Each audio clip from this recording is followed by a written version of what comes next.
Hey everybody, it's Galmladex, and welcome back to some more Magic Arena, and today we're going to be playing another premiere draft of Murders at Karlov Manor. Without further ado, let's get into the Pack 1 Pick 1. No clear standout here. I think both the rares are kind of weak. Mortuary is good when you are going to be a green splashy deck, but not a super big card pulling you in that direction, and Interrogation is just pretty bad. We've got solid removal with Case of the Burning Masks, or a very solid creature with Person of Interest, giving us two creatures off the one card. I think those are the main cards competing. Next best is probably like Vengeful Creeper's a nice flipper in the late game. Main deckable artifact enchantment removal as well. Yeah, I don't think any of these are significantly better than the others, but I do think the two red cards are at the best here. Let's just roll with a Case, I guess. I don't know. Really don't know about that one. Not a super loaded pack at all. Pick 2, there's an inside source out of white, but we can also just take Person of Interest, sticking to pure red for now. It's also Flourishing Bloomkin is one of the best cards, just really good green ramp. That can also be a massive creature. Yep, these three are the best three cards in the pack. I think Inside Source and Bloomkin are probably both slightly better than Person of Interest, but they are also both off color from the first pick. Person of Interest, again, only slightly weaker than these, and it sticks to our main colors, so we could go red-blue, or red-white, or red-green, or red-black, and end up running both of these. Whereas, obviously, to run both of these, we'd have to be red-white, both of these, we'd have to be red-green. We're just going to take Person of Interest there. I don't think those other cards are significantly stronger than Person of Interest to pull us off of it. Pick 3 now. I do like Hazda Vigilante at the top end of any aggressive deck with a lot of two-power creatures, and Person of Interest is a good start to that, and Boros is a great archetype for the Vigilante. Could also just take Scapegoat to keep to red, but that card's not particularly good, neither is the Braggart. None of these other off-color cards, though, are particularly appealing to me, so I'll just take Vigilante. Pick number 4, Gadget Technician, is flippable off of pure red, so we can play it in red-white, or obviously a little better in red-blue. Take Nervous Gardener for some fixing. If we end up as a green deck, it's kind of it. I think these are the best cards. Make Your Move is okay removal, but I'll take the Gadget Technician. Pick number 5, Cold Case Cracker is a very nice value play. 3/3 flyer for 4 is just decent. Getting that clue when it dies is what makes it really nice as well, replacing itself. Pretty happy to take that towards blue-red now. Go with our Gadget Technician in that direction. Pick 6, Reasonable Doubt's a fine trick. A fine counterspell, and the Chases on is a fine trick. I think I'd rather stick a little heavier towards the red here with the Chases on. Pick 7. If we're in blue-red specifically, Crocodile can flip up later and be pretty nice.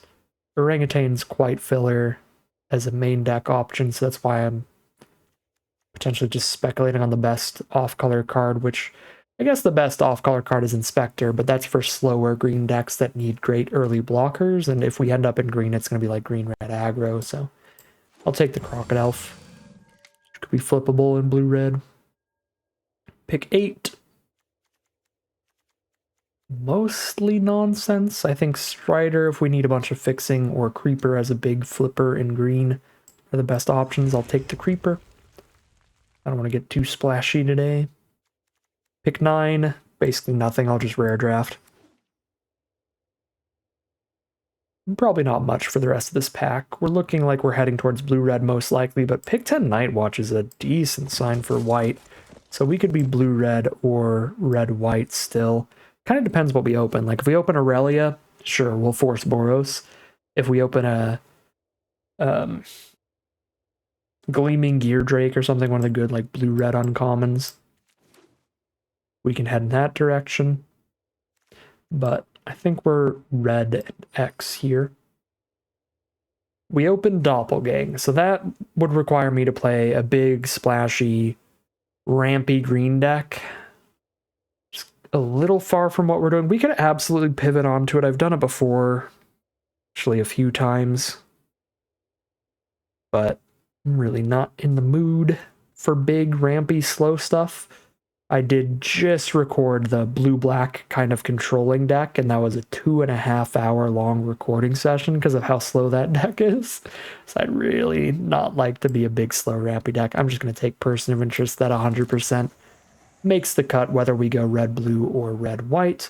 And here, Makeshift Binding is significantly better than Bubble Smuggler or Granite Witness, so we take that. Fender at Large is a great flipper for blue-red or red-white. The Museum Nightwatch is also quite solid in red-white. Might even be better than a Fender at Large. And I did just take a Makeshift Binding, dragging me in that direction. I still think, kind of the coward's choice here, but I still think it's safer to take a Fender at Large. All right, pick number 4. Dog Walker still here. Pick 4 is excellent. Push and Pull's also quite good. It's removal in a pinch in the early game, but it's a win condition for an aggressive deck once you get to 6 mana. If you've got the double red to cast it, which we definitely will. Still think Dog Walker is just more consistently good if we go into Boros, and we definitely look like we're going into Boros here. So really happy to see that.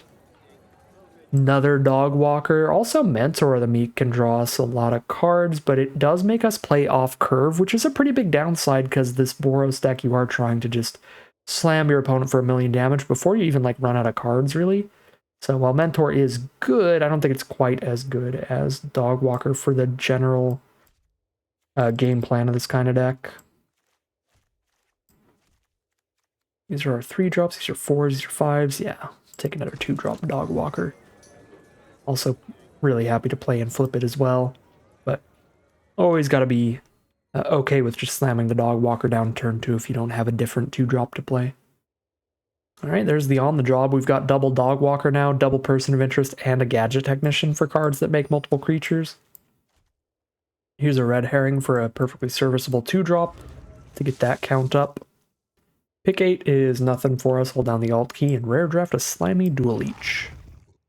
Could have taken the Hellion as a backup plan if I really don't get enough playables. That is an extra win condition. I guess I'll take the Defenestrated Phantom for that reason. Very similar to the Hellion. It's a ton of mana to flip it up, but sometimes you haven't got enough playables in the deck. You got to play something that flips up and ends the game later. But preferably we can just run like 2 or 3 Offender at Larges to fill that role. Much cheaper than flipping up a Hellion. Pick 10. What does this even do? A card from your graveyard on the bottom of your library? That's completely irrelevant to a Boros deck. We're never getting that far into our deck. Take the Demand Answers. Take the Wrench. If this format were a little bit slower, the Snuffler to pick up your wrenches would be really fun. Offender versus Red Herring is actually kind of difficult, but I think we need 2 mana creatures enough to take Red Herring here. But I am a big fan of Offender at Large, so seeing it that late is really good. Fuss, Bother, let's go. There's also a Shock, which is quite excellent, but I love the flexibility on this card. Being kind of like an on-the-job where you're buffing your whole board, or being an excellent top deck late game, an excellent card to play after your opponent board wipes you.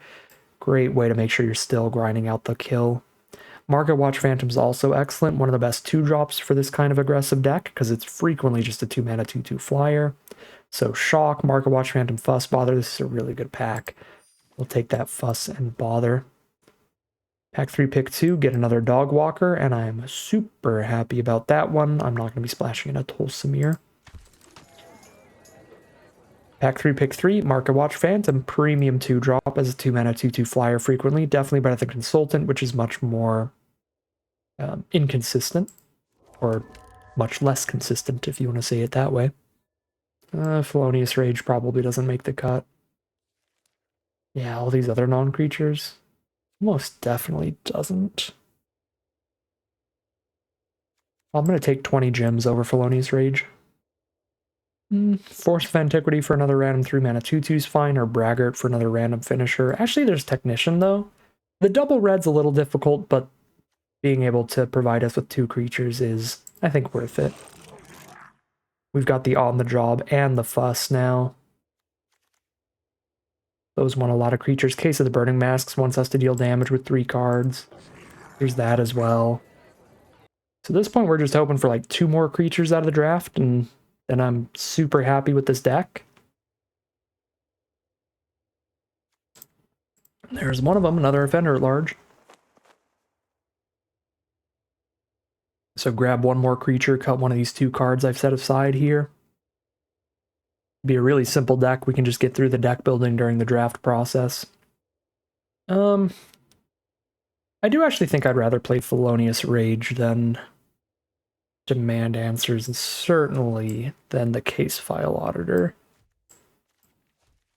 Concealed Weapon, being able to be both an equipment and a creature makes it a little better than Wrench. Granite Witness, solid, but the double white can be hard. You know what? I actually like getting a solid flyer into this deck. I think I like that just better than Defenestrated Phantom. Maybe swap that out there. Although we're trying to get the higher creature count, so...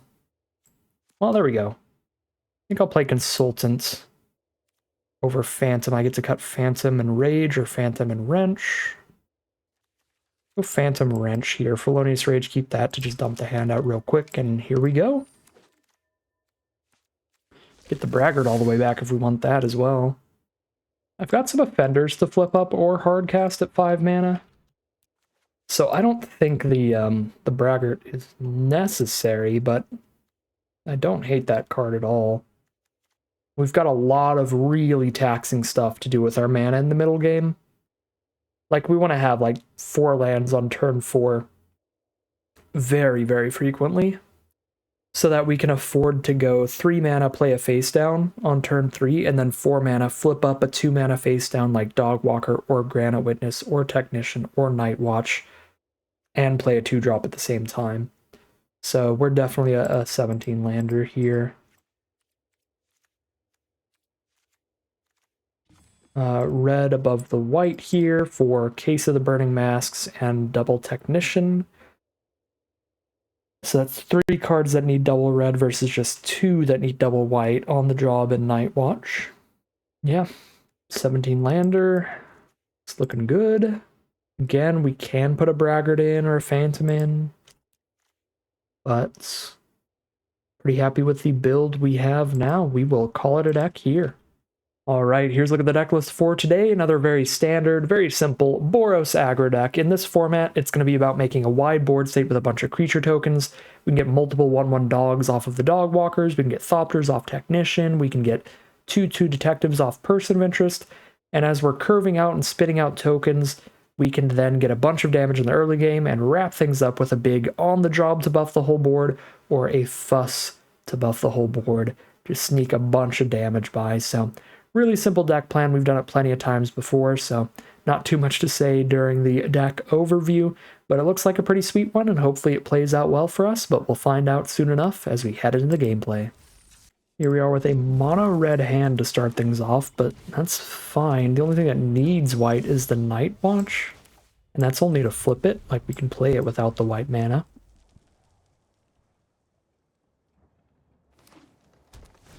Playing against black-green, there's the Unscrupulous Agent. I think we ditch the Night Watch then. Dogwalker and Defender at Large, just the better morphs to play right now.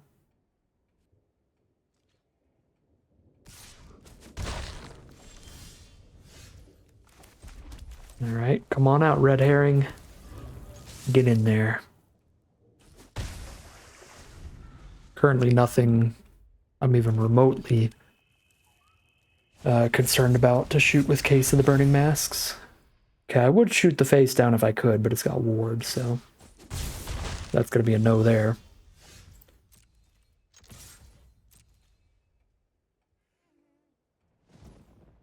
Alright, Red Herring gets in, we drop the Dog Walker.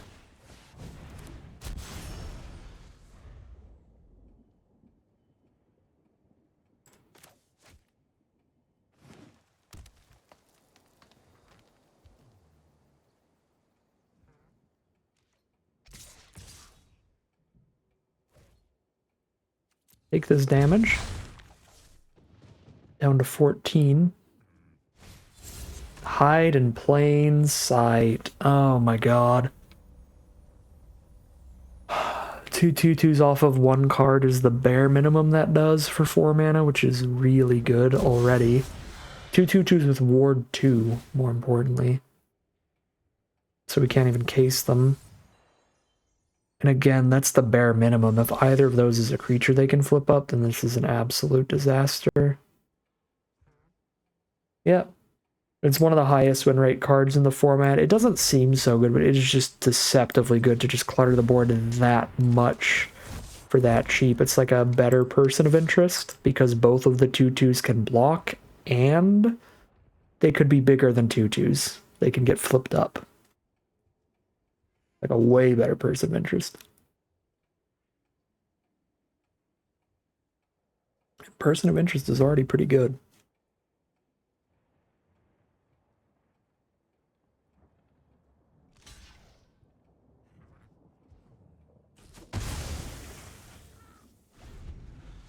One of them was a leering onlooker, so they can get the trade and have that engraved for 2 more 1/1s when they're out of stuff to do. Big yikes. Yeah, I mean, I'm getting much less confident in our ability to outrace them, to the point where we might be on trades here.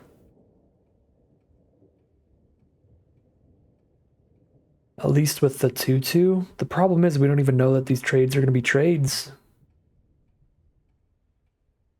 It will be trades for this. This is their face down that they cast. This one is a cloak, though. So the cloak, we don't know if we could trade with. It might just be like a 4 mana 3/3 locks it on thing.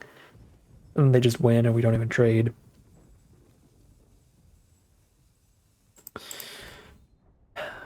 I still don't think we're going to outgrind a green-black deck that already has an onlooker engraved, so I am still going to pray and gamble on us outracing them. If we hit a land next turn, we can flip up Dogwalker and use Case of the Burning Masks in the same turn.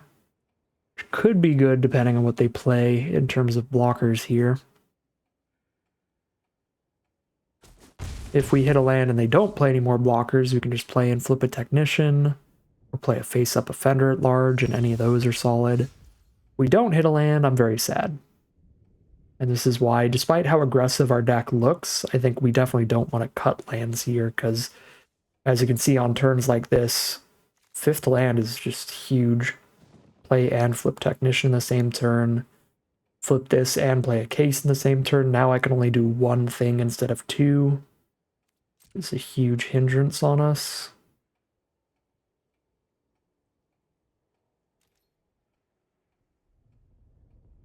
I feel like the one thing we're gonna do is play a 2/2 on blocks now.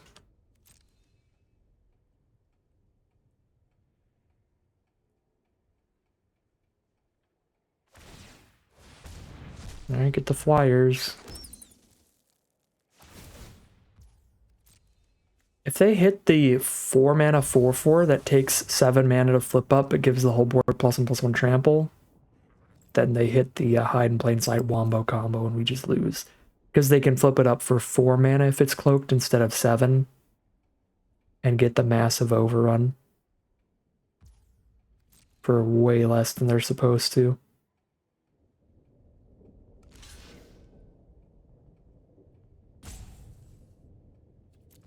Alright. Trade our 2/2 into both their creatures feels pretty good.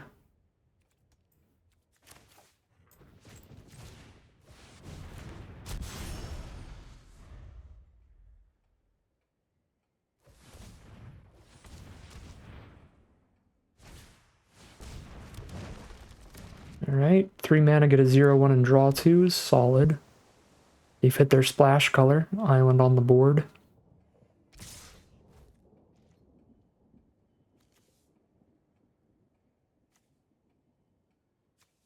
Shouldn't have that 2 mana thing, they can win the fight off the cloak flip.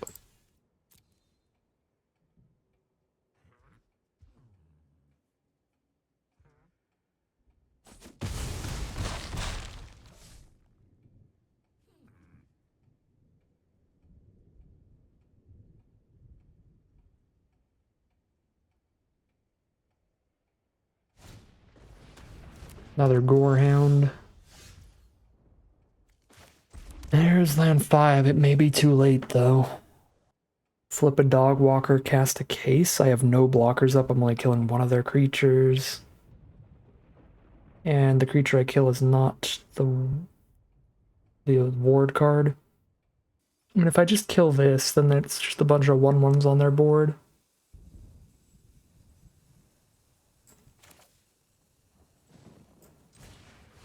Three damage on board. I die to the +3/+3 combat trick, I guess.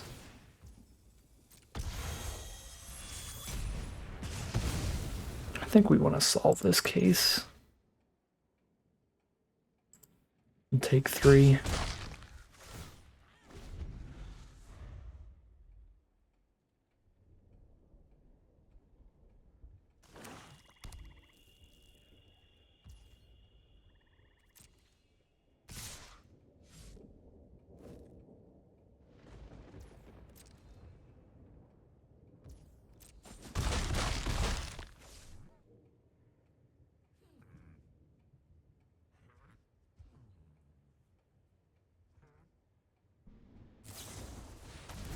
Slice from the shadows.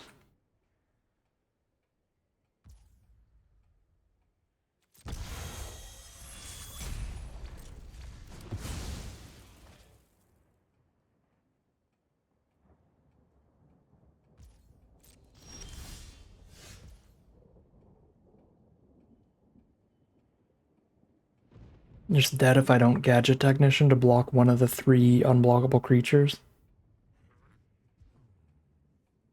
So we gotta be on Gadget Technician, which means we don't crack the case, because I can't cast anything I hit from it right now anyway. I've got only 1 play to try to survive.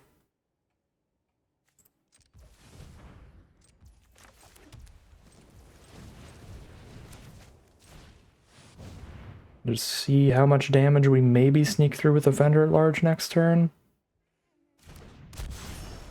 Not the hope. Might be the hope.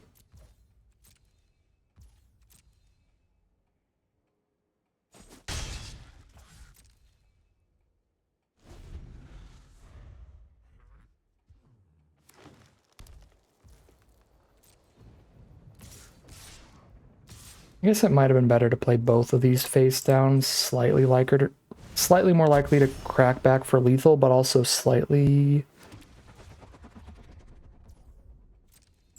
less good blocks. Okay, we were dead no matter what we did. Sick. Well, that was a bummer. If we hit our lands just a little faster, I think that game was close enough we could have pulled it in our direction. But outside of that, I just don't think there was much we could have done. We are 0-1 heading into game 2. Alright, here we are on the play this time for game 2. Already a better start, let's go.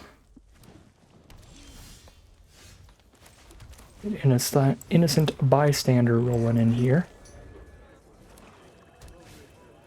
Gravestone Strider, obnoxious blocker.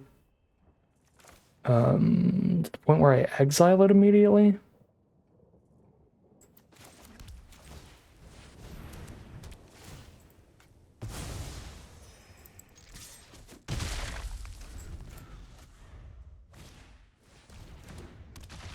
Fester Leech with the mana to make it a 3/3.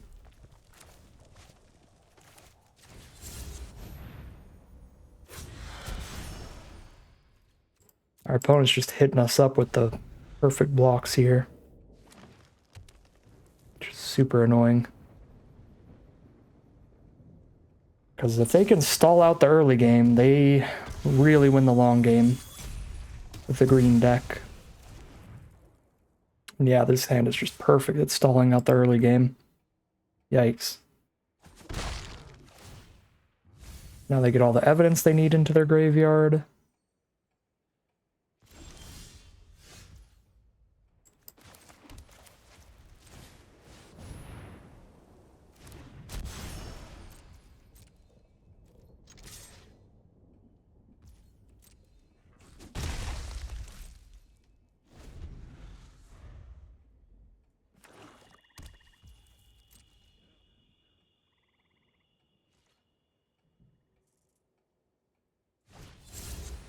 Play their own face down.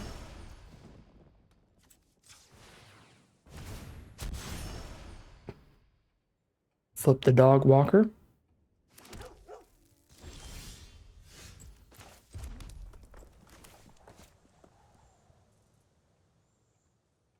I don't think I Felonious Rage Consultant for haste here. I think I just send in and hold up Felonious for whatever's gonna die unprofitably.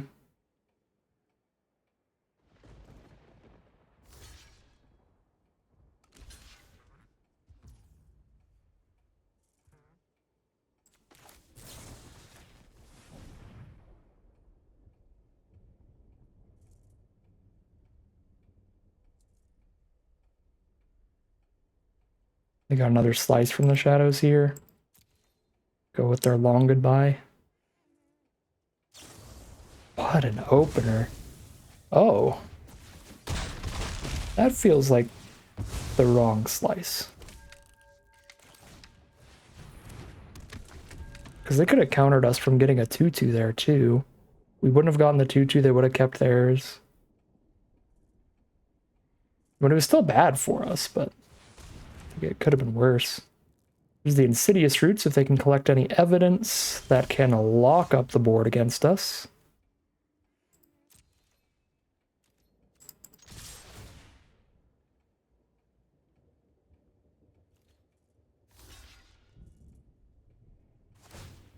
Hit for 6, put them to 7.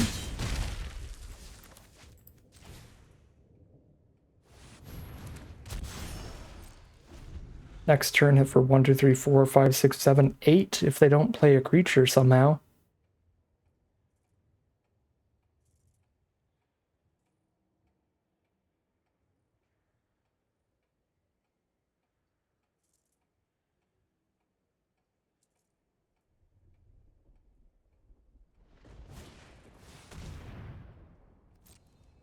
There's a creature. 0-1 that draws them a card. They pass. Here's Dog Walker. Come on the job or fuss bother. Nope, of course not. Well, we hit for 5. And they're over it anyway, alright. Let's go. We are 1-1 now, heading into game number 3. Mono red again. What are the odds when you're running one more mountain than plains? This time it's harder to keep because our 2-drop is white. A Dog Walker and an Offender. I guess we're starting the game turn 3. Another green deck. First roadblock has hit the board, Rubble Belt Maverick. Hey, that was very nice. We found the plains. We get to actually start with a 2-drop. Uh-oh. They liked both of their cards off the Surveil.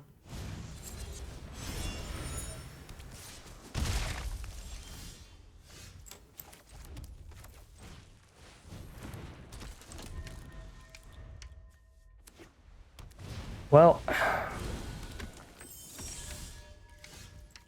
we're gonna get Kellened pretty hard here.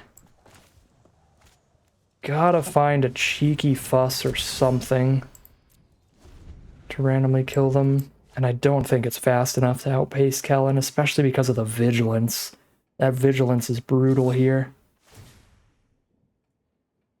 That means we're literally going to hit them for 0 until the turn we cast Fuss, because none of our attacks are big enough to get into Kellen. I mean, I guess Felonious Rage for the trick helps.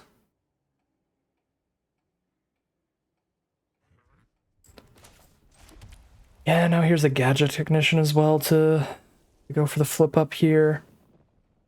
I can't Felonious Rage Kellen with the Consultant, but I can do it with a Dog Walker. But it's pretty bad for me if they block Dog Walker with both their 1/1s. I guess I could fuss really early if they do that. I'd really rather not. We probably just get to hit them for 2. Yeah.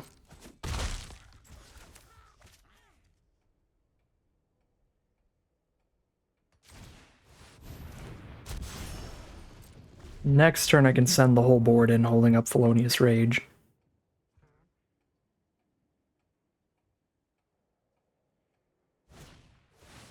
Oh. Okay. Axebane Ferox says hello.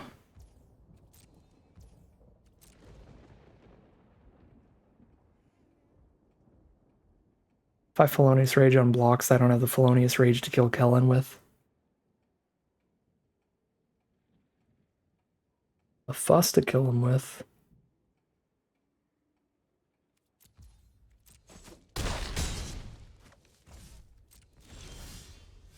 There's just such bad news all around. But we're about to have a ton of tokens on board. Is that the dog walker?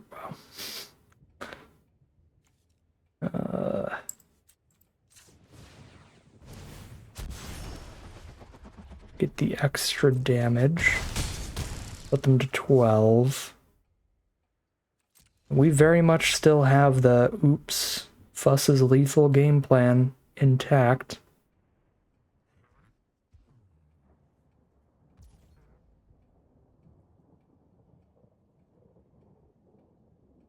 Oh, you know what? The problem with flipping Technician here is now Kellen just kills the flyer. It's 8 damage, not 9 though. They need a combat trick to kill us still. Could Felonious Rage now to make sure I can chump Ferox, that I'm less likely to kill them next turn. I will have a 4/4 Consultant, a 4 power Consultant, 4 power Dog Walker, 4 power Technician, 2 2/2s. They can block 2 of the 4s and take 1, 2, 3, 4, 5, 6, 7, 8. I think I keep the Rage.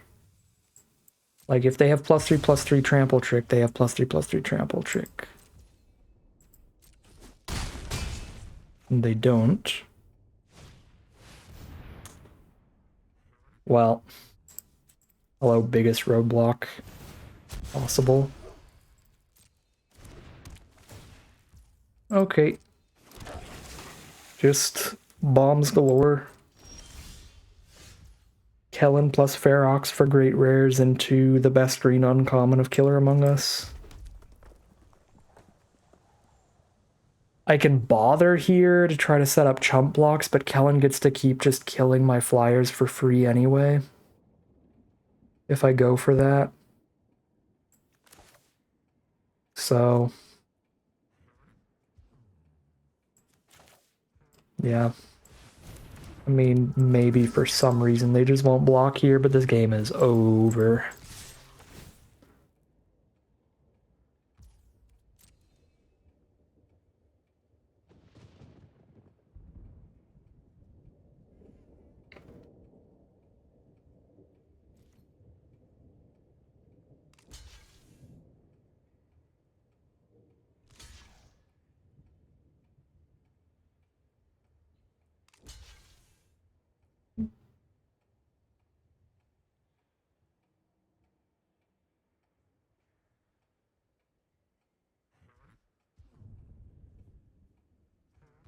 Yep, that's 8 damage. Here we are on the play again for game number 4.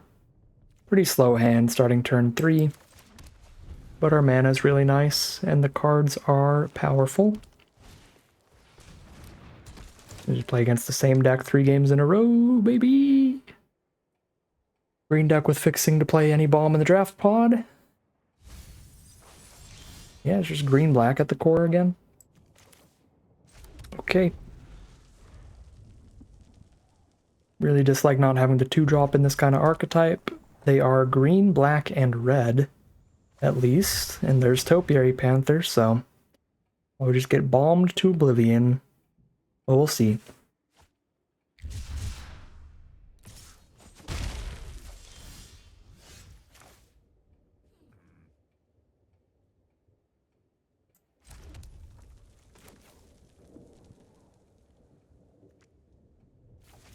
I think I play the Technician face down since the Night Watch could be a face-up play more easily later.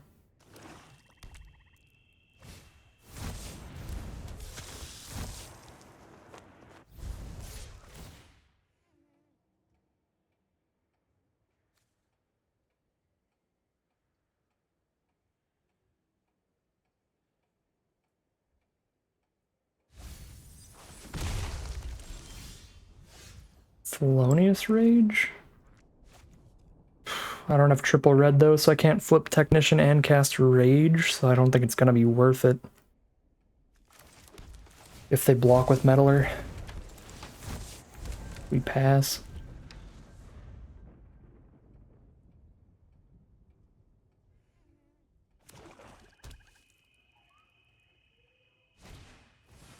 Aftermath Analyst, fill that graveyard for some collect evidence. 2 lands, and they went this way.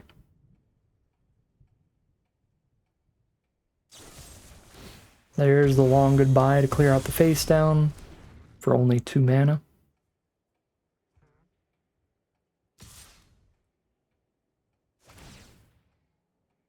Jam in for 1 with the Suspected Maverick.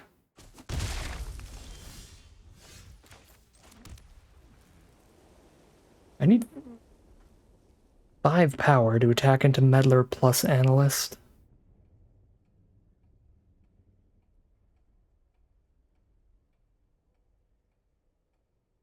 I guess our 2/2s attacking fine. Right, they double block person and I just traded up into a 3/2 anyway, and that's still okay.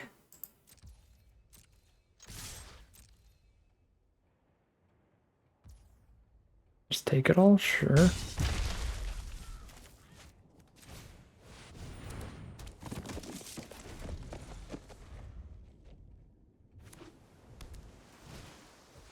Case of the Shattered Pact.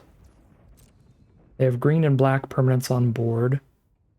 They have a Killer Among Us that'll fully solve the case.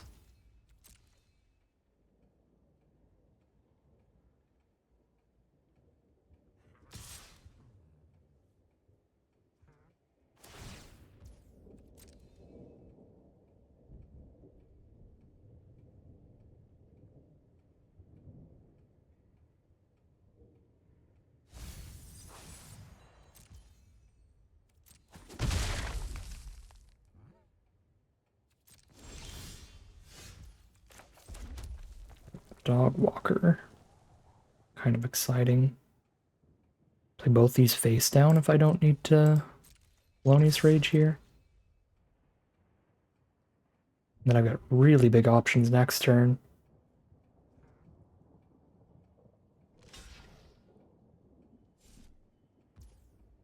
Now this looks great. They're down to 9. And we've got tremendous attacks next turn.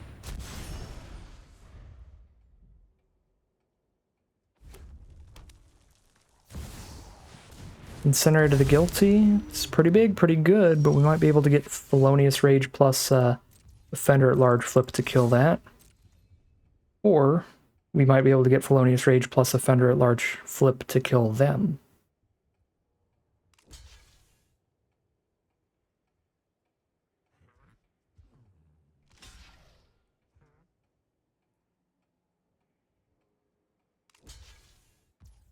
Currently taking 5 on board. We can turn that into 6, 7, 8, 9.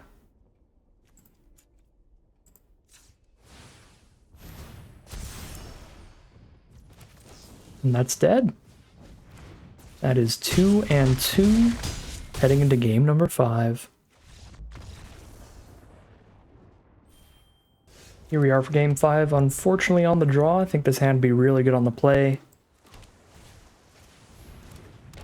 Any Neighborhood Guardian's pretty busted on the play.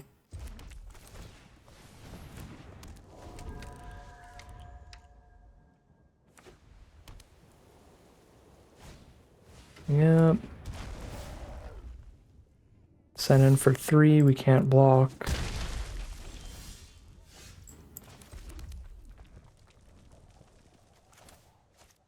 Flip a Technician and play Bystander next turn.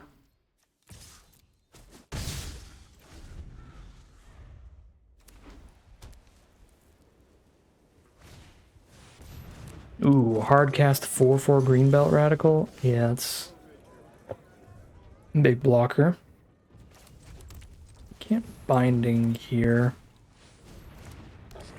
perfectly mana efficiently, so I'm not going to binding. Just gonna keep getting flying damage in.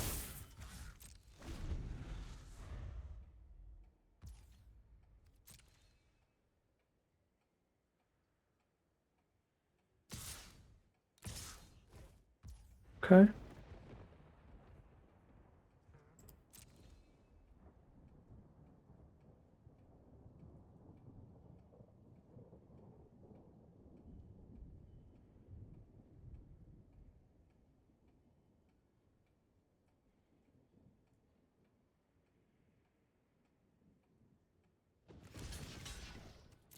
I don't hate this.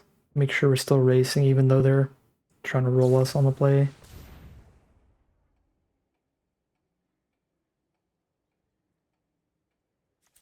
Oh, that's bad.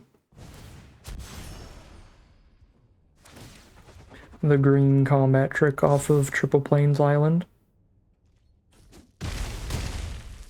The white combat trick would have been pretty bad too, but I actually think the green one's even worse, because I don't think the card advantage is gonna matter like the clue token would here. I think this is a game that's gonna end pretty quickly to somebody outracing the other player. Right now, it's definitely looking like them outracing us.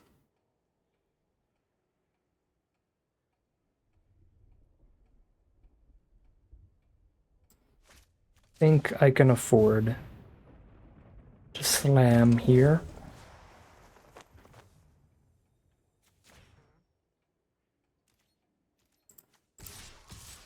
But I do have to makeshift binding next turn. It's another trick? Oh my god, they had both. Well.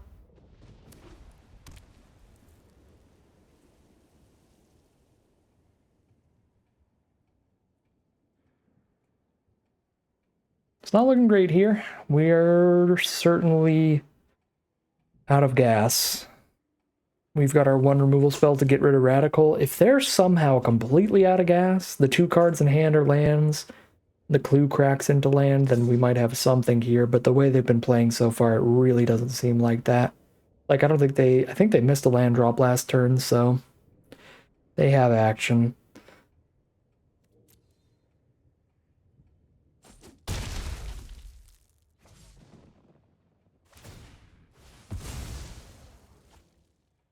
Yeah, because they're on the play, and we just played our fifth land. Yeah.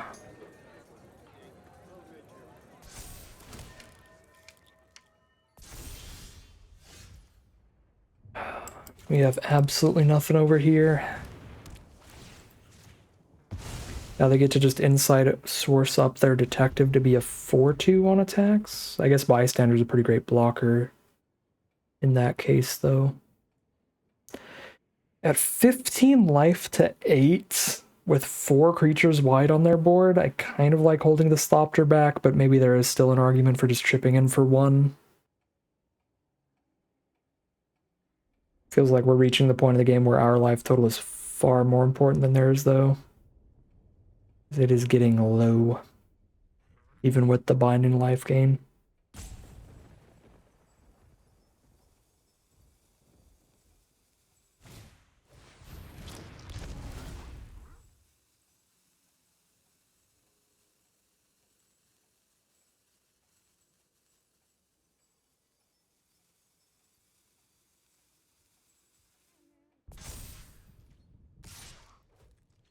Just another +3/+3 trample trick, but like, what can you do? Go to 3 by not blocking? Oh my god, it's even worse. Just the 10 combat trick deck. Triple combat trick in the opener.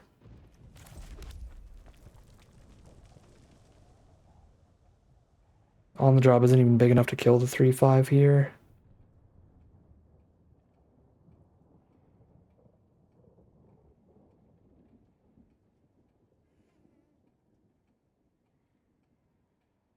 Three power. Yeah, it's bad.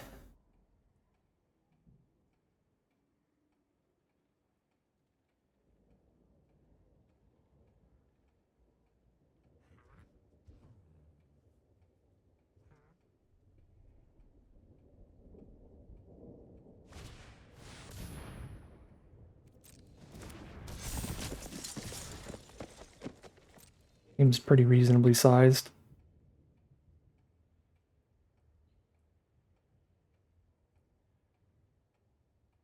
Casual 9/9.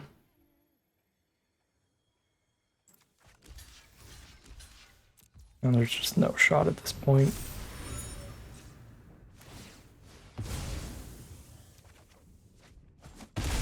Those all come into play tapped. It's 2 untapped blockers. I have to chump the Warden, chump elsewhere. Not technically dead on board anymore, but I'm over it. There's no coming back from this. Just an explosive start from our opponent on the play. Just because turn 2 Neighborhood Guardian and then plenty of action. They just stopped drawing lands after 5. I mean, they missed the 5th land drop initially. Just had a million combat tricks instead. And we flooded a little. Yeah, not much can be done there. 2 and 3 it is. Honestly, I think really just some rough draws more than anything. I think this deck was a lot better than your average 2-3 deck. Triple Dogwalker on the job fuss. It's got a real good game plan and stuff. We just drew pretty poorly. We got stuck on mana too much for our first loss. We really wanted to keep hitting lands consistently. Died there. For our third loss, we got too flooded out against somebody who had just like the perfect number of lands. Hitting almost all action on the play. Yep. There's some rough variants for us. There's too much to say other than that on this one. So 2 and 3 it is. It's a miserable record because at one more win we get 1,000 gems instead of 250, so the prize out is real bad down here at 2-3. So it feels pretty bad. But that is going to end today's video. As always, I'd like to thank my patrons and YouTube members for their support, as well as you for watching the video. If you're interested in watching some more videos like this, you can always like, comment, and subscribe to tell the YouTube algorithm to send you some more in your recommended feed. If you'd like to catch me live, you can check out the Twitch channel in the link in the description below. And if you'd like to support the channel directly, you can check out the Patreon link in the description below. Other than that, as always, thank you very much for watching, and I'll see you again soon for some more Magic Arena.